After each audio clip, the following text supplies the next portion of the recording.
नमस्कार दोस्तों, मैं अंजना। आज फिर मैं आपके सामने लेके आई हूँ हिंदी साहित्य का इतिहास आचार्य रामचंद्र शुक्ल। हमने यहाँ तक पढ़ चुके थे, अब हम पढ़ने वाले थे। मैंने बताया था कुमार रासो पढ़ने वाले हैं, तो कुमार रासो हम पढ़ने वाले हैं। आपसे कंटिन्यू आपसे मुलाकात होगी, काफ़ी बीच में गैप हो चुका। तो संवत 810 से 1000 के बीच जब चित्तौड़ के रावल खुमान नाम के 3 राजा हुए हैं। कौन-कौन? कर्नल टाड ने इनको एक मानकर युद्ध के विस्तार का वर्णन किया है।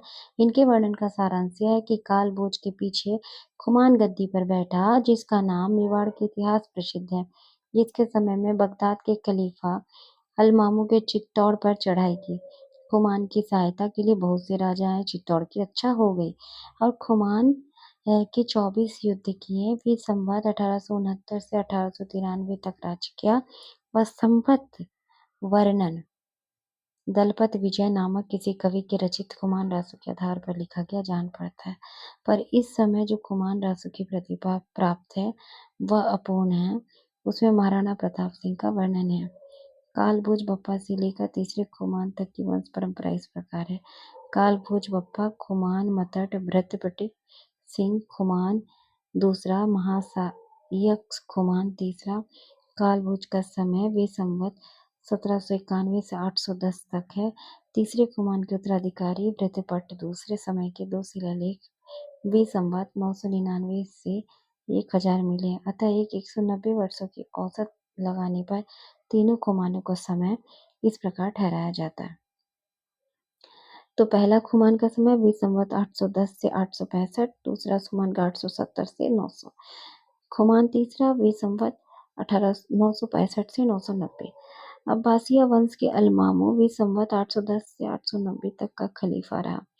इस समय पूर्व खलीफों के सेनापतियों ने सिंध के देश विजय कर ली थी। इधर राजपूताने के मुसलमान में चढ़ाइयाँ होने लगी तथा यदि किसी खुमान के अलमामू की सेना की ओर लड़ाई हुई होगी तो उसी के नाम पे खुमान रासो की रचना हुई। यह नहीं कहा जा सकता इस समय जो खुमान रासो में मिलता है उसका कितना अंश पुराना है, और उनमें महाराणा प्रताप सिंह तक का वर्णन मिलने से यह निश्चित रूप से कहा जा सकता है। जिस रूप से यह ग्रंथ अब मिलता है वह भी संवत 17वीं शताब्दी के प्राप्त हुआ। असीम सिंह सरोज के कथनानुसार एक अज्ञात नाभाभाट ने खुमान रासो नामक एक काव्य ग्रंथ लिखा था। श्री रामचंद्र से लेके खुमान तक के युद्ध का वर्णन था। तो यह नहीं कहा जा सकता कि दलपति विजय असली खुमान रासो का रचयिता था और उसके पीछे का परिशिष्ट था। तो इस पूरे कोटेशन में आचार्य रामचंद्र शुक्ल जी लिखते हैं कि खुमान रासो मैंने हाईलाइट कर दिया।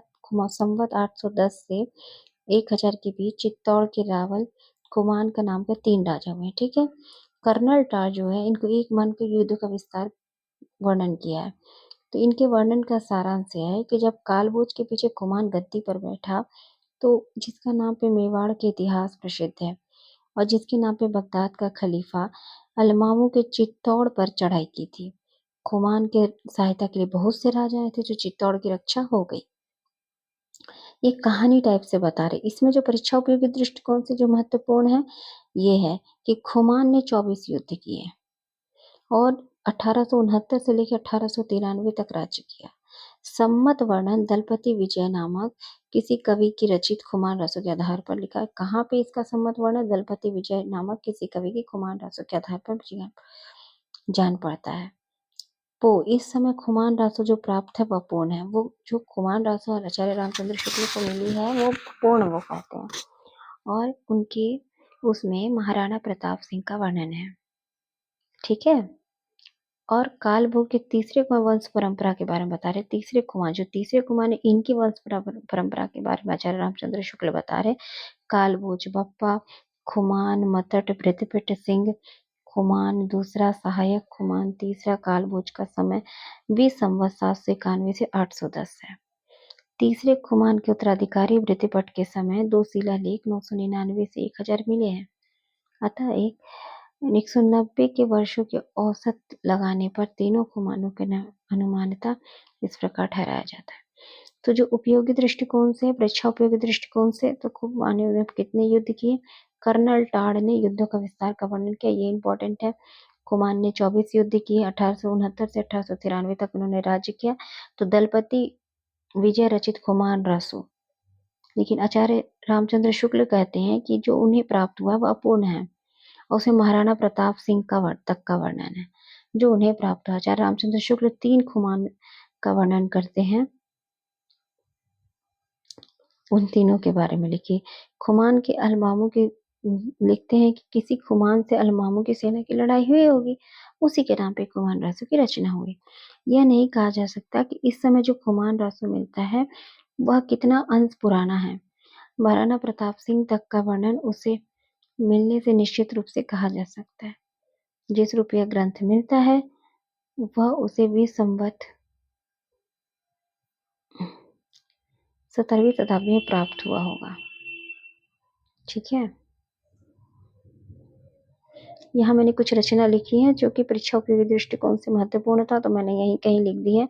चंद्रवरदाई की पृथ्वीराज रासो, भटकेदा जय महेश चंद्र का, मधुर का जय महेश चंद्र का, जय चंद्र प्रकाश, चकनीक के परमाल रासो, श्रीधर की रणमल छंद।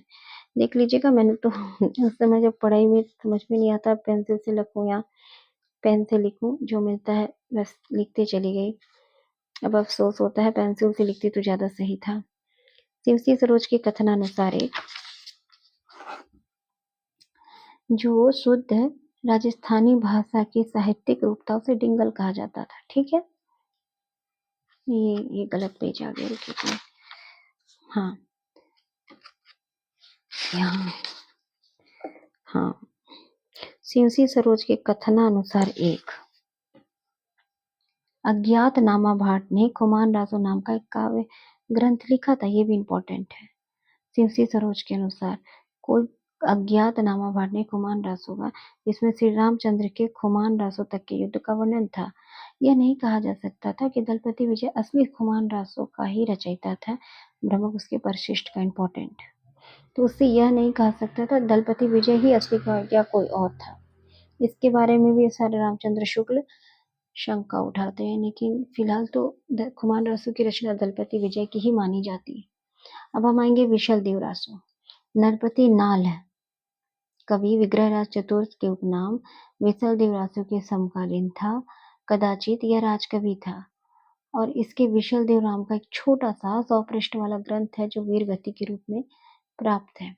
वीरगति के रूप में प्राप्त है।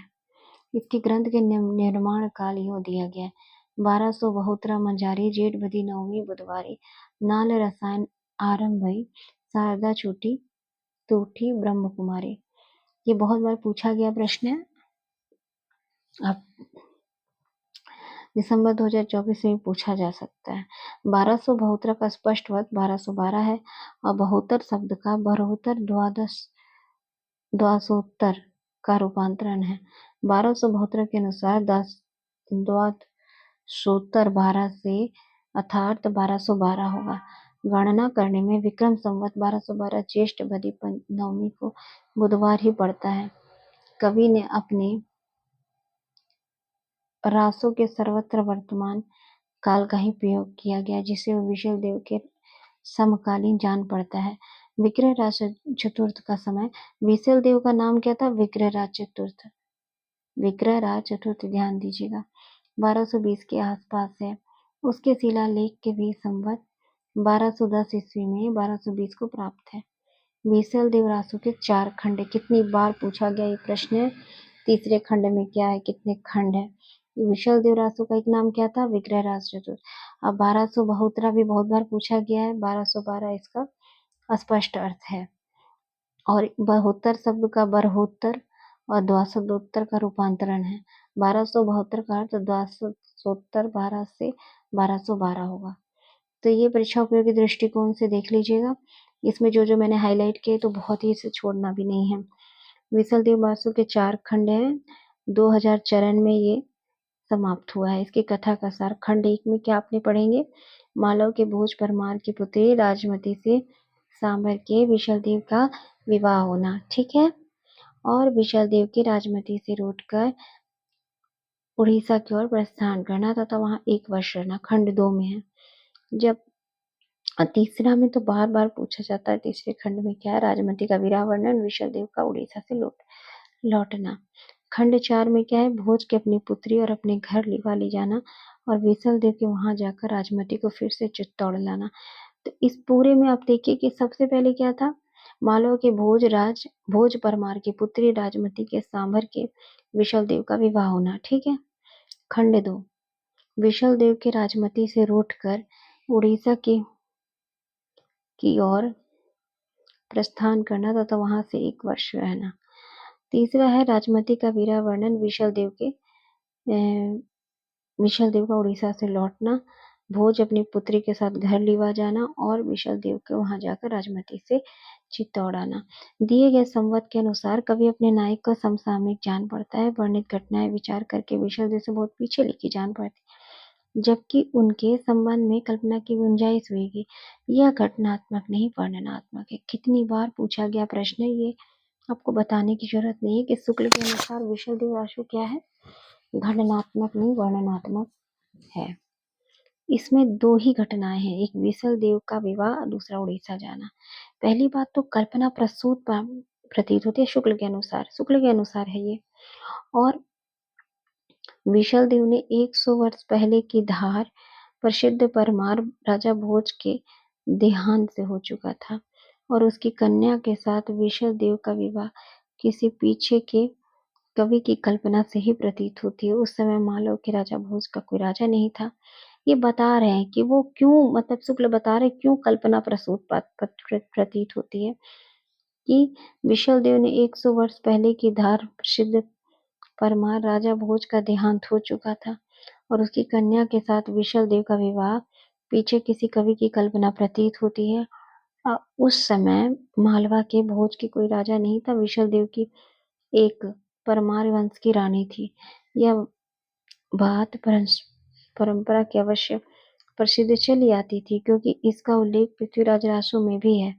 इसी बात को लेके पुस्तक में भोज का नाम लिखा हुआ जान पड़ता है, अथवा यह हो सकता है कि धार के परमारों की उपाधि भोज रही हो और इसी आधार पर इन्हीं में से किसी कन्या के साथ विशल देव का विवाह हुआ हो। परमार की कन्या के संबंध में कई स्थानों पर वाक्य हैं जो ध्यान देने से सिद्धांत पुष्ट होता है। राजा भोजराज के नाम पीछे से ना मिलाए हो, जननी गौरी तू जैसलमेर, गौरोड़ी जैसलमेर की आबू के परमार राजपुताने में फैले हुए थे। राजमती उनमें से किसी सरदार की कन्या होना भी संभव है, पर भोज के अतिरिक्त और भी नाम इस प्रकार जोड़े हुए हैं जैसे माघ आचार्य, कवि कालिदास। समझ गए हो शुक्ल जी ने यहाँ क्या कहा है? शुक्ल जी ने कहा है कि विशल देव 1 वर्ष पहले की धार प्रसिद्ध परमार राजा भोज का देहांत हो चुका था। देहांत, उसकी कन्या विशल देव का विवाह किसी कवि की कल्पना प्रतीत होती है, कल्पना करते हैं। फिर कहते हैं मालव में भोज नाम का कोई राजा ही नहीं था और विशल देव की एक परमार वंश की रानी थी। यह बात परंपरा के अवश्य प्रसिद्ध चली जाती थी क्योंकि इसका उल्लेख पृथ्वीराज रासो में भी है। इसी बात पर लेकर पुस्तक में भोज का नाम रखा हुआ जान पड़ता है, पृथ्वीराज रासो में ही नहीं मिला क्योंकि ये उल्लेख अवश्य प्रसिद्ध, क्योंकि इसका उल्लेख कहाँ है, पृथ्वीराज रासो में है, तो भोज का नाम लिखा हुआ था। अतः हो सकता है कि धार परमारों की उपाधि की भोज रही हो और उस समय के आधार किसी कन्या को विशल देव का विवाह हुआ। परमार की कन्या के संबंध में कई स्थानों से जो वाक्य हैं उनमें ध्यान देने या सिद्धांत की पुष्टि होती है कि राजा भोज का नाम कहीं पीछे से ना मिलाया गया हो। जननी गौरी तू जैसलमेर, गौरी जैसलमेर की और आबू के परमार के राजपुताने में फैले हुए, तो राजमती में उनमें से कोई सरदार की कन्या होना असंभव है। मतलब ये शुक्ल जी बताते परीक्षा उपयोगी दृष्टिकोण से जो इम्पोर्टेंट है वो ये आपका इम्पोर्टेंट है, ये चारों खंड। और शुक्ल जी ने बोला कि कल्पना प्रसूत का अगर ये प्रश्न आ जाएगा तो इसको आप सही कर दीजिएगा क्योंकि शुक्ल जी ने इसे कल्पना प्रसूति कहा है और ये घटनात्मक नहीं वर्णनात्मक है। इसमें 2 ही प्रसंग माने, एक विशल देव का विवाह और दूसरा उड़ीसा जाना। तो परीक्षा उपयोगी दृष्टिकोण से जो महत्वपूर्ण था वो मैंने बता दिया, बाकी हाईलाइट है, देख लीजिएगा। जैसा कि पहले कहे जा चुके हैं कि अजमेर के चौहान राजा विशल देव रासो विग्रह राज चतुर्थ बड़े वीर और प्रतापी थे। उन्होंने मुसलमानों के विरुद्ध कर चढ़ाइयां की थी और कई प्रदेशों को मुसलमानों से खाली कराया था।